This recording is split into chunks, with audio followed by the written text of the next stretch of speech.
ಸ್ನೇಹಿತರೆ ನಮಸ್ಕಾರ. ಸನಾತನ ಸಂಸ್ಕೃತಿ ವಾಹಿನಿಗೆ ಸ್ವಾಗತ. ನಾನು ನಾಗೇಂದ್ರ ಸಿಂಹ. ಇವತ್ತಿನ ವಿಶೇಷವಾಗಿರತಕ್ಕಂಥ ಒಂದು ಐತಿಹಾಸಿಕ ಸ್ಥಳಕ್ಕೆ ನಿಮ್ಮೆಲ್ಲ ಕೂಡ ಕರ್ಕೊಂಡ್ಬಂದಿದ್ದೀವಿ. ಅದು ಯಾವುದಪ್ಪ ಅಂತ ಹೇಳಿದ್ರೆ ದಕ್ಷಿಣ ಕಾಶಿ ಅಂತಲೇ ಪ್ರಸಿದ್ಧಿ ಪಡೆದಂತಹ ಚಿಕ್ಕಬಳ್ಳಾಪುರದ ಐತಿಹಾಸಿಕ ಕ್ಷೇತ್ರ ಶ್ರೀ ಪಾಪಾಗ್ನಿ ಮಠ. ಸ್ನೇಹಿತರೆ, ಸುಮಾರು ಒಂದು 500ಕ್ಕೂ ಹೆಚ್ಚು ವರ್ಷಗಳ ಭವ್ಯ ಇತಿಹಾಸ ಇರತಕ್ಕಂಥ ಈ ಪಾಪಾಗ್ನಿ ಮಠ, ಪಾಪಾಗ್ನಿ ಮಠದ ಇತಿಹಾಸ ಸುಮಾರು 17ನೇ ಶತಮಾನದಲ್ಲಿ ಶುರುವಾಗಿದೆ ಅಂತ ಇತಿಹಾಸ ಹೇಳುತ್ತೆ. ಈಗ ಸ್ನೇಹಿತರೆ, ಶ್ರೀ ಪಾಪಾಗ್ನಿ ಮಠದ ಇತಿಹಾಸಕ್ಕೆ ಬರೋಣ.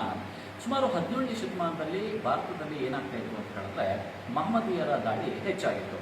ಅಂದ್ರೆ ಬೇರೆ ಬೇರೆ ದೇಶಗಳಿಂದ ಬಂದ್ಬಿಟ್ಟು ನಮ್ಮ ದೇಶದ ಸಂಪತ್ತನ್ನ ಮತ್ತು ಎಲ್ಲವನ್ನು ಸಹಿತ ನಮ್ಮ ದೇಶದಿಂದ ಹೊರದೇಶಕ್ಕೆ ಅವರವರ ದೇಶಕ್ಕೆ ಅವರು ಕೊಂಡೊಯ್ತಾ ಇದ್ರು.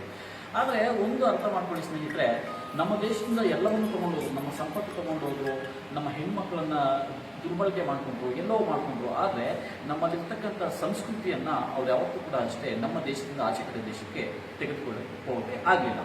ಸೊ ಅಂತಹ ಸಂದರ್ಭದಲ್ಲಿ ಏನಾಗುತ್ತೆ ಅಂತ ಹೇಳಿದ್ರೆ, ಧರ್ಮವನ್ನ ಪುನಃ ಪ್ರತಿಷ್ಠಾಪನೆ ಮಾಡತಕ್ಕಂಥ ಉದ್ದೇಶದಿಂದ ಸಾಕ್ಷಾತ್ ಈಶ್ವರನೇ ಶ್ರೀ ವೀರಬ್ರಹ್ಮೇಂದ್ರ ಸ್ವಾಮಿಗಳ ರೂಪದಲ್ಲಿ ಭೂಮಿಗೆ ಒಂದು ಅವತಾರ ತಾಳ್ತಾರೆ. ಈಗ ಶ್ರೀ ವೀರಬ್ರಹ್ಮೇಂದ್ರ ಸ್ವಾಮಿಗಳ ಇತಿಹಾಸಕ್ಕೆ ಬರೋದಾದ್ರೆ, ಈಗ 17ನೇ ಶತಮಾನದಲ್ಲಿ ಬ್ರಹ್ಮಾನಂದಪುರ ಅಂತ ಒಂದು ಗ್ರಾಮ ಇದೆ. ಅಂದ್ರೆ ಉತ್ತರ ಭಾರತದಲ್ಲಿರ್ತಕ್ಕಂಥ ಒಂದು ಗ್ರಾಮ ಇದೆ. ಈ ಬ್ರಹ್ಮಾನಂದಪುರದಲ್ಲಿ ಪ್ರಕೃತಾಂಬ ಮತ್ತು ಪರಿಪೂರ್ಣಾಚಾರಿ ಅಂತಕ್ಕಂಥ ಇಬ್ಬರು ದಂಪತಿಗಳಿರ್ತಾರೆ. ಅವ್ರಿಗೆ ಎಷ್ಟೋ ವರ್ಷಗಳಾದ ಅಷ್ಟೇ ಮಕ್ಕಳ ಭಾಗ್ಯ ಆಗಿರಲ್ಲ. ಅಂತಹ ಸಂದರ್ಭದಲ್ಲಿ ಅವ್ರೇನ್ ಮಾಡ್ತಾರೆ ಅಂತ ಹೇಳಿದ್ರೆ, ಹಿಂದಿನ ದಿನಮಾನಗಳಲ್ಲಿ ಕೆಲವೊಂದು ನಂಬಿಕೆಗಳಿತ್ತು. ಏನಪ್ಪಾ ಅಂತ ಹೇಳಿದ್ರೆ, ನಾವು ಕಾಲ್ನಡಿಗೆಯಲ್ಲಿ ಕಾಶಿ ವಿಶ್ವೇಶ್ವರನ ದರ್ಶನ ಮಾಡ್ಕೊಂಡು ಬಂದ್ರೆ ನಮಗೆ ಮಕ್ಕಳಾಗುತ್ತೆ ಅಂತಕ್ಕಂಥ ಒಂದು ನಂಬಿಕೆ ಇತ್ತು. ಅದೇ ಒಂದು ನಂಬಿಕೆಯಿಂದ ಪ್ರಕೃತಾಂಬ ಮತ್ತು ಪರಿಪೂರ್ಣಾಚಾರಿ ಇಬ್ಬರು ಸಹಿತ ಕಾಲ್ನಡಿಗೆಯಲ್ಲಿ ಕಾಶಿ ಕ್ಷೇತ್ರಕ್ಕೆ ಪ್ರಯಾಣ ಮಾಡ್ತಾರೆ.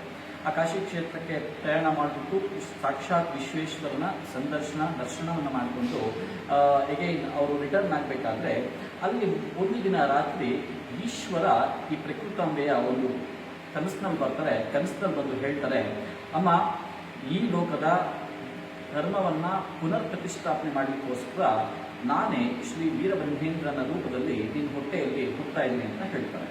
ಅಂತಹ ಸಂದರ್ಭದಲ್ಲಿ ಆ ಪ್ರಕೃತಾಂಬೆಯ ಒಂದು ಆನಂದಕ್ಕೆ ಒಂದು ಪಾರ್ವೆ ಇರೋದಿಲ್ಲ. ಆದರೆ ಇಂತಹ ಸಂದರ್ಭದಲ್ಲಿ ಇಲ್ಲಿ ಮತ್ತೊಂದು ವಿಷಯವನ್ನು ಸಹ ಈಶ್ವರ ಸ್ಪಷ್ಟಪಡಿಸ್ತಾರೆ. ಏನಪ್ಪಾ ಅಂತ ಹೇಳಿದ್ರೆ, ವೀರಬ್ರಹ್ಮೇಂದ್ರ ಸ್ವಾಮಿ ಅಂದ್ರೆ ನಿನ್ನ ಹೊಟ್ಟೆಯಲ್ಲಿ ಹುಟ್ಟುತ್ತಾ ಇರ್ತಕ್ಕಂಥ ಮಗು ಭೂಮಿಗೆ ಕಾಲಿಟ್ಟ ಕೂಡಲೇ ನೀನು ನಿನ್ನ ಗಂಡನನ್ನ ಕಳ್ಕೊಳ್ತೀಯ ಅಂತ ಹೇಳ್ತಾರೆ.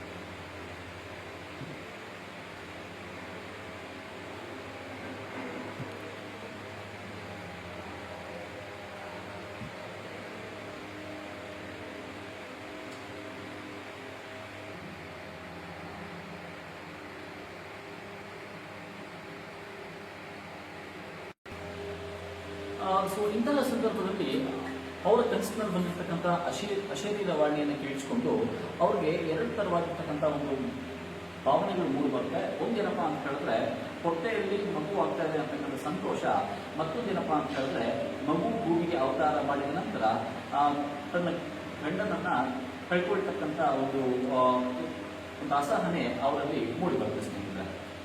ಇನ್ನೊಂದೇನಪ್ಪ ಅಂತ ಹೇಳಿದ್ರೆ, ಈ ಒಂದು ಸಂದರ್ಭದಲ್ಲಿ ಅವರು 9 ತಿಂಗಳ ಕಾಲ, ಯಾಕಂತ ಹೇಳಿದ್ರೆ ಕಾಶಿ ಕ್ಷೇತ್ರಕ್ಕೆ ಪ್ರಯಾಣ ಮಾಡಬೇಕು ಅಂತ ಹೇಳಿದ್ರೆ ಅದು ವರ್ಷಗಳ ಕಾಲ ಆಗ್ತಾ ಇತ್ತು. ಹಿಂದಿನ ದಿನಮಾನಗಳಲ್ಲಿ ಸುಮಾರು 9 ತಿಂಗಳ ಕಾಲ ಅವರು ಮಗುವನ್ನು ಹೊತ್ಕೊಂಡು ಎಗೈನ್ ಅವರು ಬ್ರಹ್ಮಾನಂದಪುರಕ್ಕೆ ರಿಟರ್ನ್ ಆಗಬೇಕಾದ್ರೆ ಮಾರ್ಗ ಮಧ್ಯದಲ್ಲೇ ಅವ್ರಿಗೆ ಪ್ರಸವ ಆಗುತ್ತೆ.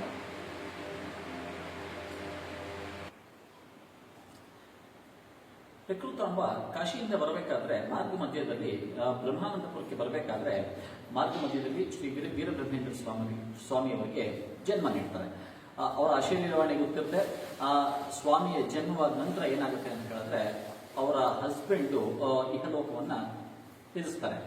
ಅವ್ರಿಗೇನಾಗುತ್ತೆ ಅಂತ ಹೇಳಿದ್ರೆ ಪ್ರಕೃತಾಂಬಗೆ ಈ ವಿರಹವನ್ನ ತಾಳಲಾರದೆ ಅವರು ಕೂಡ ಅಷ್ಟೇ ಪಕ್ಕದಲ್ಲಿ ಹರಿತಾ ಇರ್ತಕ್ಕಂಥ ನದಿಯಲ್ಲಿ ದುಃಖಿ ಆತ್ಮಹತ್ಯೆಯನ್ನು ಮಾಡ್ಕೊಳ್ತಾರೆ. ಈ ಸಂದರ್ಭದಲ್ಲಿ ಏನಾಗುತ್ತೆ ಅಂತ ಹೇಳಿದ್ರೆ, ಆಗ ತಾನೇ ಭೂಮಿಗೆ ಹುಟ್ಟಿದಂತಹ ಆ ಮಗು ಒಂದು ಅನಾಥವಾಗಿರುತ್ತೆ. ಆ ಮಗು ಅಳೋದನ್ನ ಕೇಳ್ಬಿಟ್ಟು ಅಲ್ಲಿ ಸುತ್ತಮುತ್ತ ಎಲ್ಲ ಕೂಡ ಅಷ್ಟೇ ಜನ ಬಂದ್ಬಿಟ್ಟು ಆ ಮಗುವನ್ನ ಪಕ್ಕದಲ್ಲೇ ಇರ್ತಕ್ಕಂಥ ಅತ್ರಿ ಮುನಿಗಳ ಆಶ್ರಮಕ್ಕೆ ಸೇರಿಸ್ತಾರೆ ಸ್ನೇಹಿತರೆ.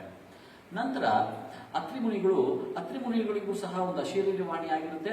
ಈ ಮಗುವನ್ನ ನಿನ್ನಲ್ಲೇ ಸ್ವಲ್ಪ ದಿನಗಳ ಮಟ್ಟಿಗೆ ಇಟ್ಕೊಂಡು ನಂತರ ಒಬ್ಬ ದಂಪತಿಗಳು ಮಕ್ಕಳ ಉದ್ದೇಶಕ್ಕೋಸ್ಕರ ಬರ್ತಾರೆ, ಅವರಿಗೆ ಈ ಮಗುವನ್ನ ಕೊಡುವಂತೆ ಅತ್ರಿ ಮುನಿಗಳು ಸಹ ಒಂದು ಅಶರೀರವಾಣಿ ಆಗಿರುತ್ತೆ. ಇಲ್ಲಿಗೆ ಆ ಬ್ರಹ್ಮಾನಂದಪುರದ ಇತಿಹಾಸ ಮುಗಿಯುತ್ತೆ ಸ್ನೇಹಿತರೆ. ಅಲ್ಲೇನಾಗುತ್ತೆ ಅಂತ ಹೇಳಿದ್ರೆ, ವೀರಬ್ರಹ್ಮೇಂದ್ರ ಸ್ವಾಮಿಯ ಹುಟ್ಟಿದ ನಂತರ ಅವ್ರ ತಂದೆ ತಾಯಿ ಇಬ್ಬರು ಸಹ ಇಹಲೋಕವನ್ನ ಒಂದು ತ್ಯಜಿಸ್ತಾರೆ. ಇಂತಹ ಸಂದರ್ಭದಲ್ಲಿ ಆ ಬಾಲ ಬ್ರಹ್ಮೇಂದ್ರ ಸ್ವಾಮಿ ಅತ್ರಿ ಮುನಿಗಳ ಆಶ್ರಮದಲ್ಲಿ ಆಶ್ರಯವನ್ನು ಪಡೆದಿರ್ತಾರೆ.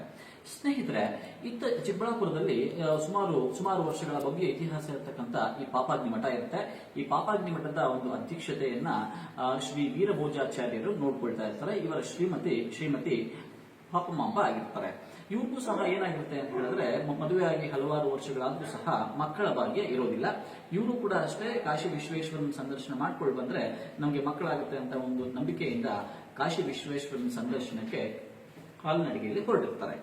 ಈ ಹೊರಟಂತಹ ಸಂದರ್ಭದಲ್ಲಿ ಅವ್ರಿಗೆ ಏನಾಗುತ್ತೆ ಅಂತ ಹೇಳಿದ್ರೆ, ಈ ಅತ್ರಿ ಮುನಿಗಳ ಆಶ್ರಮ ಇರುತ್ತೆ. ಅತ್ರಿ ಮುನಿಗಳ ಆಶೀರ್ವಾದವನ್ನು ಪಡ್ಕೊಂಡು ಬರಬೇಕು ಅಂತ ಅತ್ರಿ ಮುನಿಗಳ ಆಶ್ರಮಕ್ಕೆ ಹೋಗ್ತಾರೆ.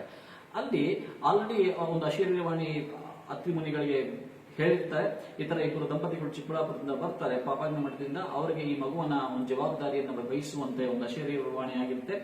ಆ ಅಶರೀರ ವಾಣಿಯಂತೆ ಅವ್ರೇನ್ ಮಾಡ್ತಾರೆ ಅಂತ ಹೇಳಿದ್ರೆ, ಈ ಮಗುವನ್ನ ಆ ದಂಪತಿಗಳ ಒಂದು ಸುಪರ್ದಿಗೆ ಕೊಡ್ತಾರೆ. ಅಲ್ಲಿಗೆ ಈ ಒಂದು ಕತೆ ಸುಖಾಂತಿ ಆಗತ್ತೆ.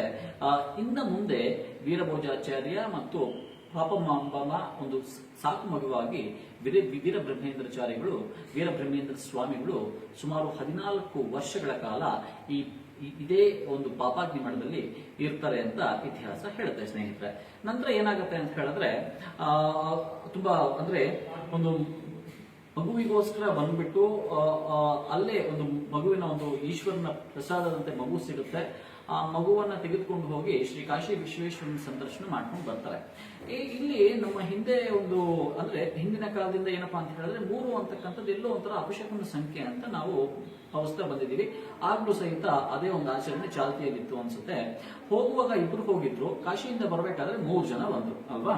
ಅದೇ ರೀತಿ 3 ಅಂತಕ್ಕಂಥದ್ದು ಅಪಶಕುನ ಸಂಖ್ಯೆ ಅಂತ ಒಂದು ನಂಬಿಕೆ ಇತ್ತು. ಅವ್ರ ಜೊತೆಗೆ ಇನ್ನೊಬ್ಬರನ್ನ ಕರ್ಕೊಂಡ್ ಬರ್ಬೇಕು ಅಂತ ಅನ್ಕೊಂಡ್ರು. ಆಗ ಒಂದು ಈಶ್ವರನ ಲಿಂಗವನ್ನು ಸಹ ಕಾಶಿಯಿಂದ ಇಲ್ಲಿ ತೆಗೆದುಕೊಂಡು ಬರ್ತಾರೆ.